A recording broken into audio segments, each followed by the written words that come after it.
Welcome back to If I Were Your Therapist, where we talk about favorite Black movies that pull at all our heartstrings while giving our therapeutic advice.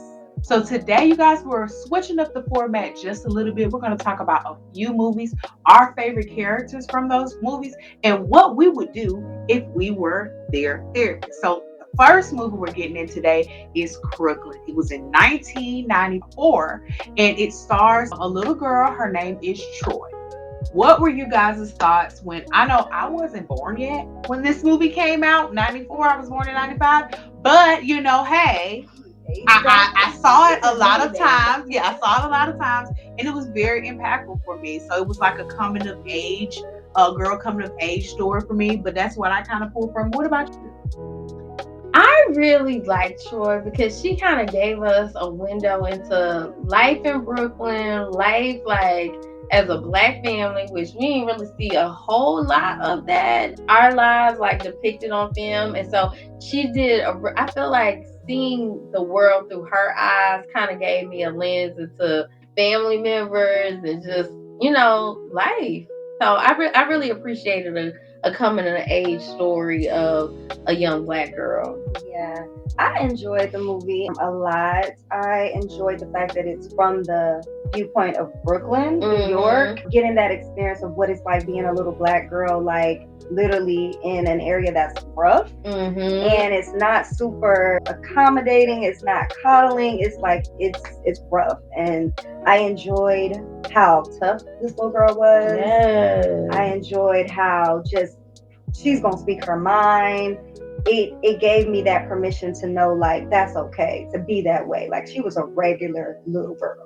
Yeah, and I think that toughness really just came from she grew up in an environment that was predominantly male. She had a lot of brothers living in the house with her, and that was what she was expected. I remember when we were reviewing for the movie, Kenyatta mentioned that in the movie her mother ends up passing, and she doesn't even show those emotions during the funeral. She doesn't cry, and I made the comment that is because I don't think she felt comfortable accessing those emotions because she's been around all these boys. If she does any of those characteristics that shows femininity or shows a more sensitive side, she'll be outcast. She'd be reminded yet again that she is a woman, she is a girl, and she doesn't really want to be reminded of it.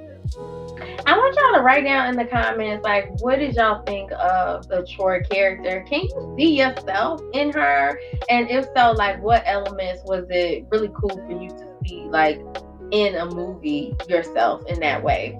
Let's talk about the parental relationships. Like, what do you guys think about her relationship, like, seeing her mom and dad interact? They remind me a little bit of my parents. Of like they are a regular, man and wife who've been together for a long time, have a bunch of priorities, which are the kids, the house, the things. And I don't remember a lot of loving and affection between them two. That's the difference from what I experienced growing up. But like, not too much of that. Yeah. It's like they are navigating, they're in the thick of it. And so many couples get to that place when you got kids, when you got bills, of not that loving relationship side that you get in the beginning. So they had to be some loving though, because they had a lot of kids. What did you think of that dynamic? All the children. It was very much so a lot of children in that house, and I will say that Troy being the only girl, I feel like she did not have much of an example to model that feminine energy. I feel like the apple didn't fall too far from the tree. And I thought it was very interesting because the father was a musician. So that's a very passionate role, a very passionate job to have with a woman who is stone cold, strong, strong Black woman. Strong Black woman. And that's what Alfred Woodard portrayed in that role. And I feel like, in all honesty, Troy mimicked. She emulated, she mirrored her mother's actions, and she really did not. Her mother wasn't aware. She just thought it was a gap and a bridge in between them. But in all honesty, it was like, I'm here with all my brothers, and then I'm seeing you and father be kind of like, and that's another thing. When parents show all the attention after dark, when the kids have went to sleep. I understand you're trying to set those boundaries, but also if y'all not nice to each other, besides when y'all making love, the children never see y'all being nice to each other or showing affection. And I don't believe their kids ever saw them show affection. I don't even remember them showing much affection besides having a whole bunch of children as evidence of some affection. And them kids didn't all look alike, but that's slightly moving, so I'm gonna leave that where that's at. But so I would say I don't think there was a lot of affection in that movie. I could not pinpoint what anybody's love languages were in that. Maybe acts of service. It was possibly. Like I mean, yeah, but it don't seem like that was satisfying. You make a good point about the dad being a musician, because there's a scene in my head of when Troy wakes up and she's calling her mom's name, and it's right after the death of her mom, and he is so soft and sensitive and kind, and he really took over that role. I think sometimes this dynamic will happen where you have a mom, she's stone cold, she's the doer, and then you have the dad who was a little bit more the nurturer of the family, and that was that dynamic. He took more of that role, while the mom is militant, we got to get this done, and he's like, I remember the scene with the peas, and he was like, with the son, they were having dinner, and the mom was like, you need to eat these peas. She wasn't letting up. She was not letting up, and I think the dad was like, it's fine. And then there's another scene where he brings home some sweets for the kids, right? And she like, you always spoiling them, right? But that was his thing of showing them love in that way. She was more like, we got to get it done, you got to do something. She was more of the director. He's like the lover. Yeah, I can see that now that you're mentioning. That's how love was shown to them. So if we were counseling Troy, she just lost her mom, and we need to help her process this, unpack it. What would you think would be a good intervention for her? One of the things I would say is that she needs. I would love to get her having more joy, more fun. I don't know what play therapy would look like for her at her age, right? But something that allows her to not have to be so responsible, and for her. And I would also love to create a space where she could express what she loved about her mom, what she's missing about her mom, the lessons that she wants her to take on that she learned from her mother. I would love to create a space with that type of dialogue. But what y'all think? I would definitely say I appreciate it. I feel like in the beginning it was new to her, so she didn't really appreciate it. But spending time with her cousins in the summer or in the South during the summer, I feel like those things are beneficial. I can relate. I'm from the city, but I went to spend my summers in the country, and at the time I was not appreciative, but the more that I did it and the older that I've got, and I'm looking back on it, I appreciate that because it gave me the best of both worlds. I feel like being able to cultivate a situation for her where she can go spend some time with a more, I would say, female-led group. Because she spends a lot of her time with boys. So I feel like she would feel more comfortable, accessing those more feminine or sensitive qualities if she were around more women, more, strong women, but women that know how to balance both. So I would like to facilitate some more things like that, but necessarily not have to be in the country. It could be something like maybe at a local YMCA in her, because she does have friends where she is that she could relate to. It was just that I don't know if her parents were as trusting of that environment. They were like, well, hey, it's slow down here, but she didn't really appreciate it slow. She appreciated being in a more fast-paced environment.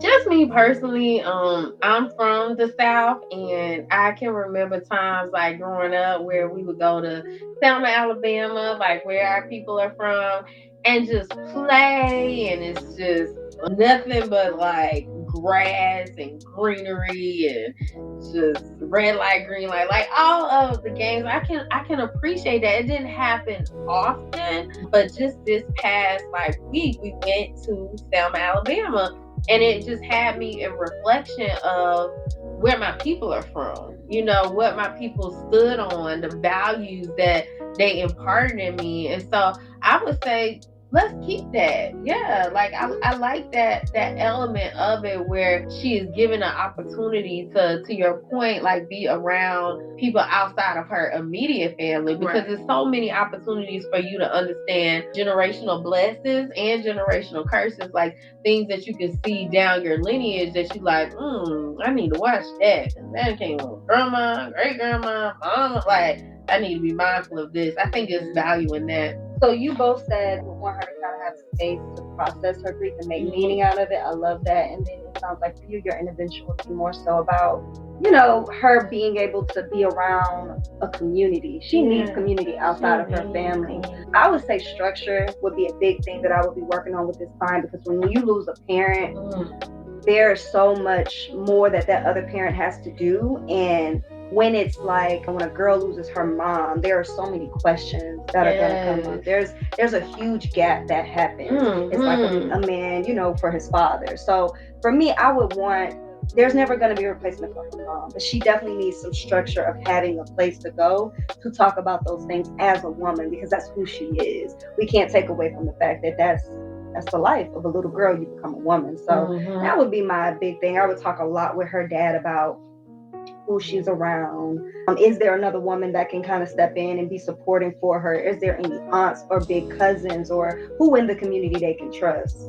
Yeah, that would be my approach. That's good. So let's go to the couple. So prior to her mama passing, what interventions will we give for her parents? One of the things for me, and like I used to work a lot with kids, elementary school counselor, just with kids all throughout my coming of age in this profession. And one of the things that really burned me up a lot is them interventions is not going to be effective, baby, if you don't deal with what's happening at home. You could be the best therapist on the planet, but if you don't deal with what's happening in their home environment, it's shot shit. Really, it is.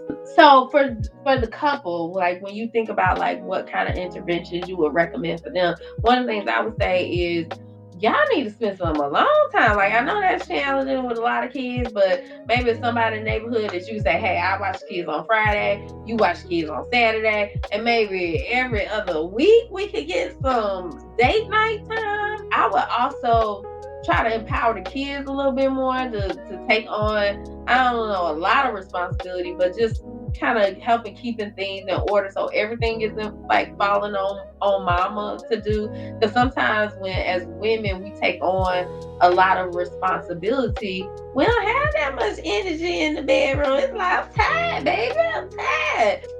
And maybe with dad is a musician, which is an awesome career path, but you got 9 babies. So we got to figure out how to balance that gifting with feeding these babies. And we may need a side hustle or something, but I help, support him in exploring other ventures that can provide stability in his home life. What about you all? I complete that. Took the words out of my mouth. Couples do a lot better when they have financial stability. And one of their biggest pain points in the relationship was feeling scarce, feeling like they can't afford their lifestyle. And nobody want to be loving up a lot of times when you are afraid that your lights are going to go off. So that's stressful. Yeah. So one of the first things that I do with a lot of my couples is we talk about your finances. We talk about your financial future. We talk about how you can build financial literacy. You know what I'm saying? A lot of us in our community, we don't do those things that we need to do to make sure that we're not struggling. We want to stand on the ground. Yeah, we think it's a part of life to just struggle and not have money and not be able to afford your lifestyle, when 2 visits with a financial advisor can change your whole financial future. Especially if you implement it. Yes. So that would be my big approach for, like you said, spending some alone time together, talking about their love languages with one another, what they need from one another as it relates to getting, those boxes and that cup being full. I would be curious about what's going on in their intimate world, because they've had those children. They're not going back to do that again. I would be curious about how things are happening for them in that way and how they're loving one another. Yeah.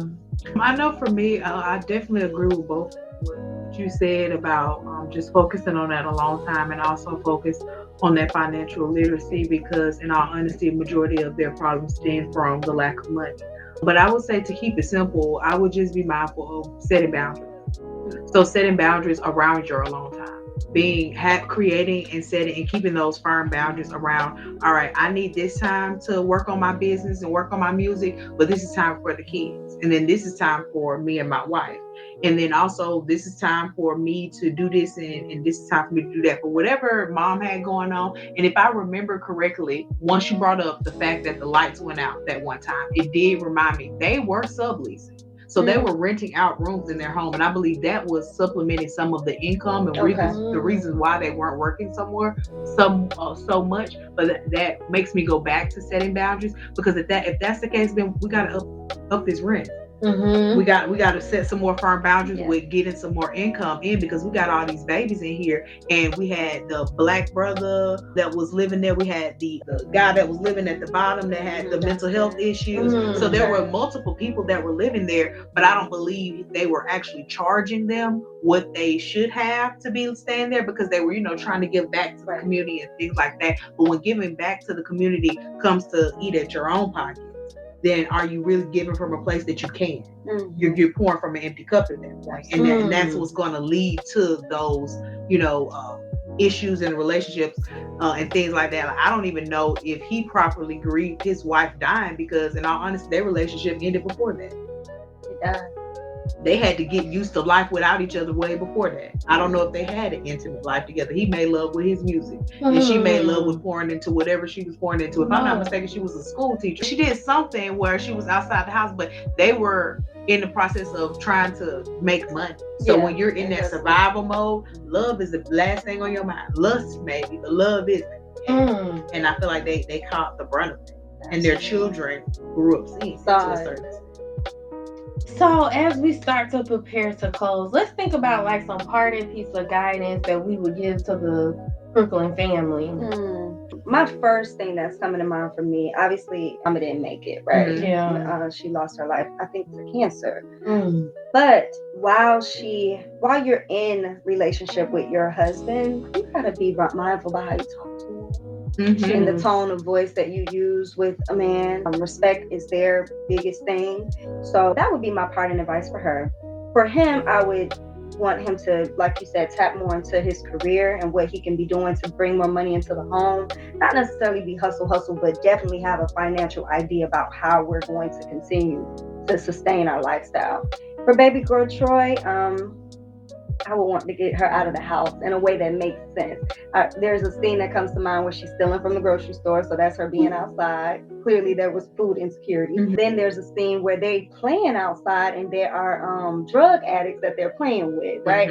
I would want to have Troy doing something a little bit more structured, something to really get clear about what her passions and interests are. Like, she's a brilliant little girl, has the potential of the world to do anything. But if that is not nurtured, that would be my big thing, is to nurture those parts. So I know we kind of briefly talked about interventions, but I would just give a song. But my biggest thing is Frankie Beverly and Maze, We Are One. I would just give them that song, just because I feel like in these times is where they should lean into each other and not away, because there were many different attachment styles and personality types amongst that family, but in all honesty, they kind of just need each other. They all had different strengths and weaknesses, but in those times, a lot of people kind of segregate, get into these little groups amongst the overall group. But if they all lean into each other, I feel like they were all fine with this.